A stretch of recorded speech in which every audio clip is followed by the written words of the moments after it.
হয়তো হাইটে যাইতে পারবো। লাইট সাইড দাও।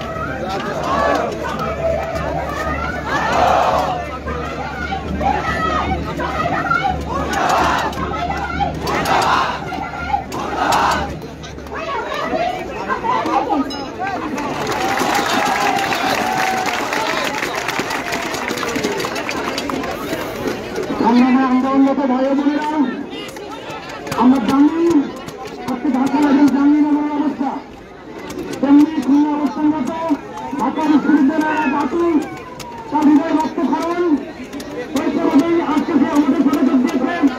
এ পর্যায়ে ঢাকা বিশ্ববিদ্যালয় থেকে বক্তব্য নিয়ে আসবেন তাইবা।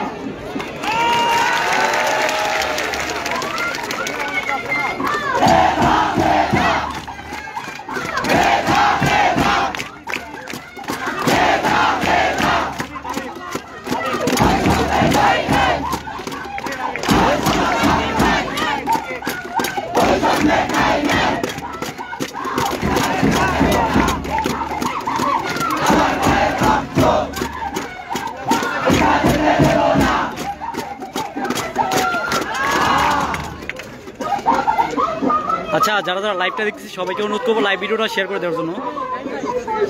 দেশ এবং দেশের বাইরে থেকে যারা সংযুক্ত আছেন আমাদের সাথে সবাইকে অনুরোধ করবো লাইভ ভিডিওটা শেয়ার করে দেওয়ার জন্য।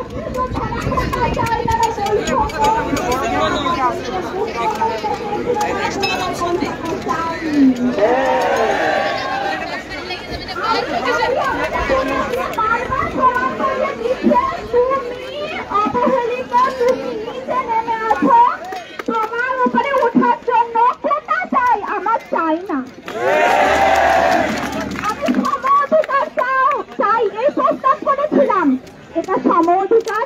আমার ভাইদেরকে ছোট করা হচ্ছে, কোটা দিয়ে নিচে নামিয়ে দেওয়া হচ্ছে। আমি বোন হিসাবে আমার ভাইদের এই বৈষম্য মানি না। আমার ভাইদেরকে কুকুরের মতো পেটানো হচ্ছে।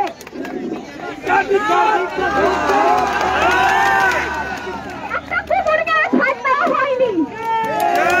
সেই কুকুর আমাদের সঙ্গে বৈষম্য বিরোধী আন্দোলনে গিয়েছিল। এই সন্ত্রাসী কুকুরের চেয়েও খারাপ।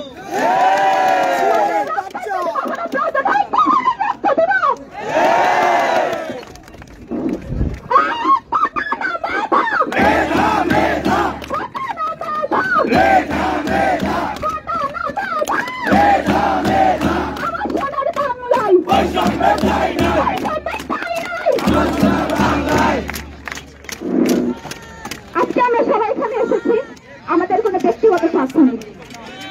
আমরা এসেছি আমাদের অধিকার আদায়ের সংগ্রাম। এই সংগ্রাম রাষ্ট্র দিয়ে দেয়, কিন্তু আমরা ছাত্র আমরা আদায় করে নেওয়ার দাবিতে এসেছি। যা কিছু হয়ে যাক কিছু হতো না, রাজপথ ছাড়বো না ততদিন যতদিন না আমাদের অধিকার আদায় হচ্ছে। আমি 25 মার্চ থেকে তাদের ঢাকা বিশ্ববিদ্যালয়ে অবস্থান করে 15 জুলাই দেখেছি। কালকে রাতে প্রতিটা শিক্ষার্থী নিঃশ্বাস বন্ধ হয়ে যাওয়ার মতো কষ্ট নিয়ে প্রত্যেকটা মুহূর্ত অতিবাহিত করেছে। আমার বয়স 22, কিন্তু আমার কালকের রাতটাই মনে হয়েছে আমার 22 বছরের থেকে বেশি দীর্ঘ। 25 মার্চ রাতে কিভাবে হত্যাযজ্ঞ চালানো হয়েছে সেটার পুনরাবৃত্তি দেখেছি। মনে হয়েছে যে এই শত্রুদের বিরুদ্ধে রক্ষা করার মতো আমি ছাড়া আর কেউ নেই। আমার সরকার আমার পক্ষে নেই, আমার প্রশাসন আমার পক্ষে নেই, আছে আমার কিছু ভাই এবং বোনেরা।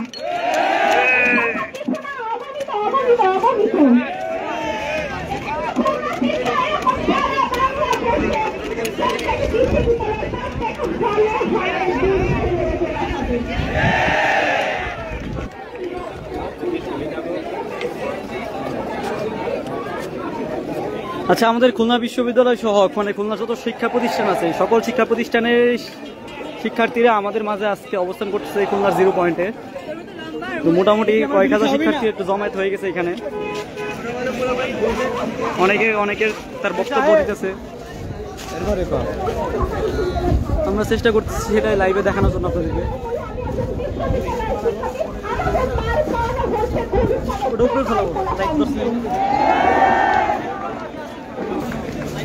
এই মুহূর্তে আমাদের সামনে ঢাকা বিশ্ববিদ্যালয়ের জন্য আমাকে থাকতে হয় কোনো কোনায় কোনো প্রকাশ করার মতো না যে সেটা আমার জায়গা না, আমার জায়গায় আছে কিন্তু আমার অধিকার নাই। এটা কি আমাদের জন্য, ছাত্র সমাজের না, পুরো জাতির জন্য লজ্জা না?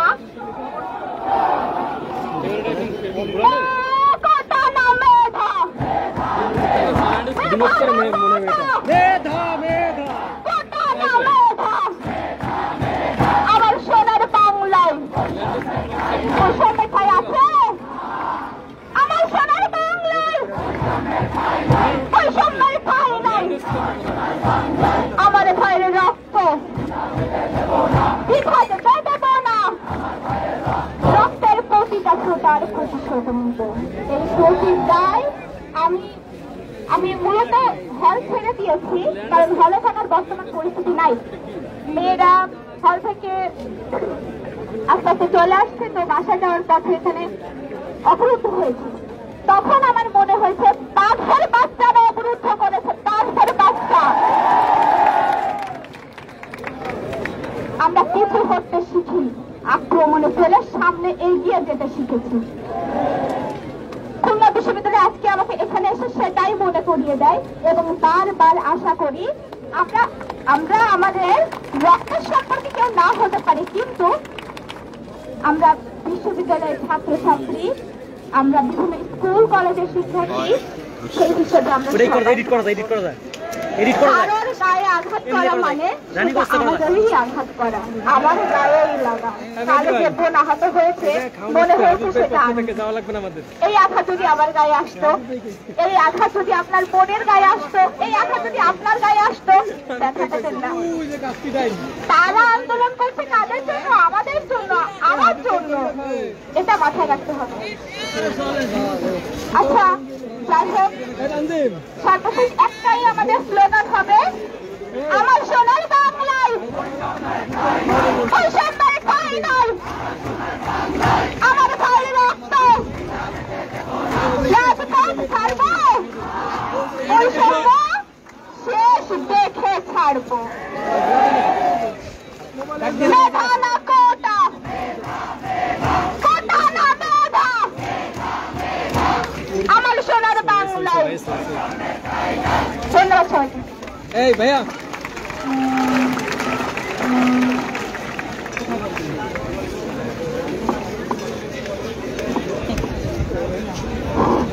আমাদের এখানে উপস্থিত শিক্ষার্থীদের আমি জানাতে চাই, আপনারা সবাই জানেন যে দোয়েল কলেজের একজন সাধারণ শিক্ষার্থী সাজ্জাদুল ইসলাম বাপ্পু ভাইকে আজকে সকালে ছাত্রলীগ কর্তৃক উঠে নির্যাতন এবং পুলিশের কাছে গ্রেফতার করা হয়েছে কিছুক্ষণ আগে।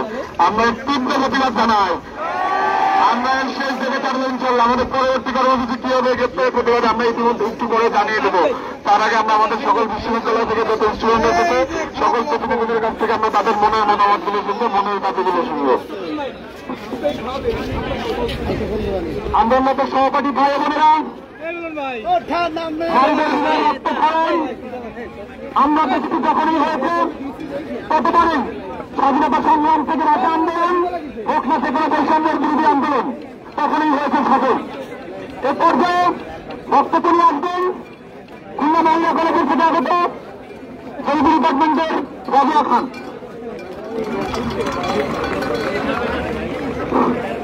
মুক্তিযোদ্ধা কথা কিভাবে আসে? যেখানে তারা অস্ত্র হাতে যুদ্ধ করেছিল শুধুমাত্র তারাই কি ৭১ মুক্তিযোদ্ধা ছিল? যারা অনাহারে ভুগেছে, যাদের মা বোন ওই পাকিস্তানি ভাইদের কাছে নির্যাতিত হয়েছে, যারা এদেশের এ মাথা থেকে ও মাথা ছুটে বেড়াচ্ছে, তারা কি যুদ্ধ মুক্তিযোদ্ধা না? শুধুমাত্র অস্ত্র হাতে যারা নিয়েছিল তারাই কি মুক্তিযোদ্ধা? তাহলে এই মানুষগুলোর সাথে এই মানুষগুলোর কেন বৈষম্য হবে? এই বৈষম্যের বিরুদ্ধে জাতির জনক বঙ্গবন্ধু শেখ মুজিবুর রহমান লড়েছিল। তাহলে কিভাবে এই বৈষম্য আবার বাংলায় ছাড়তেন? মুক্তিযোদ্ধারা শুধু অস্ত্র নিয়ে গিয়েছিল, অন্যান্য মানুষরাও তাদের কষ্ট দিয়ে খুন দিয়ে খাওয়া দাওয়া করছেন? অংশগ্রহণ করেছিল, তাহলে তাদের বংশধর হিসেবে আমরা মুক্তিযোদ্ধার সামিল, মুক্তিযোদ্ধার বংশধর রাজাকার না আমরা। শুধুমাত্র এই যে কোন বিশ্বের কোন দেশই এই আয়োজন আন্দোলনের সাথে অংশগ্রহণ করে না। প্রত্যেকটা ভূখণ্ডই পৃথিবীর প্রায় ভূখণ্ডই যুদ্ধ করেই তারা দেশ স্বাধীন করেছে, কিন্তু তাদের কোন ছাত্র জনতা এইভাবে লড়াই করে তাদের অধিকার নেওয়া লাগেনি। এটা আমাদের স্বাধীন একটা দেশ হিসেবে খুবই লজ্জার ব্যাপার। যারা ভাষা পর্যন্ত পারেনি তারা অধিকার কিভাবে চাইতে পারে? এই বৈষম্য কোনদিন আমরা মেনে নিতে পারি না।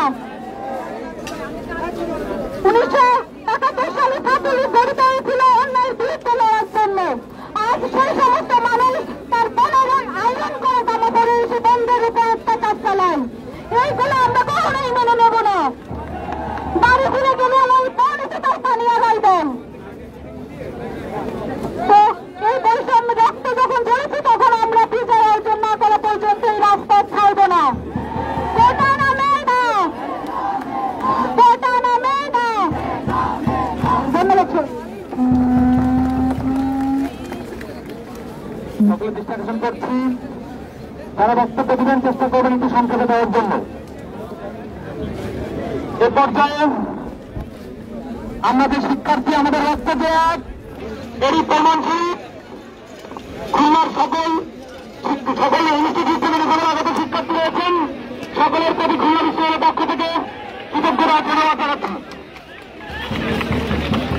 এই পর্যায়ে বক্তব্য নিয়ে আসবেন খুলনা নর্দার্ন ইউনিভার্সিটি থেকে আগত, নর্থ ওয়েস্টার্ন ইউনিভার্সিটি থেকে আগত ল ডিপার্টমেন্টের তৌফিক খান।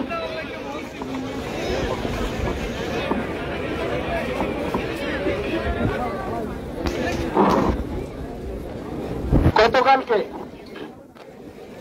আমরা সেই বর্বরচিত ছাত্রলীগ কর্তৃক আমাদের মা বোনদের উপরে হামলা দেখলাম। আচ্ছা, সেই হামলাটা তারা কি শুধুমাত্র তাদেরকে একাছে লাঠি অস্ত্র নিয়েই তারা করতে পারে? আমি তাদেরকে আহ্বান জানাই, তারা এখন কেন হামলা করতেছে না?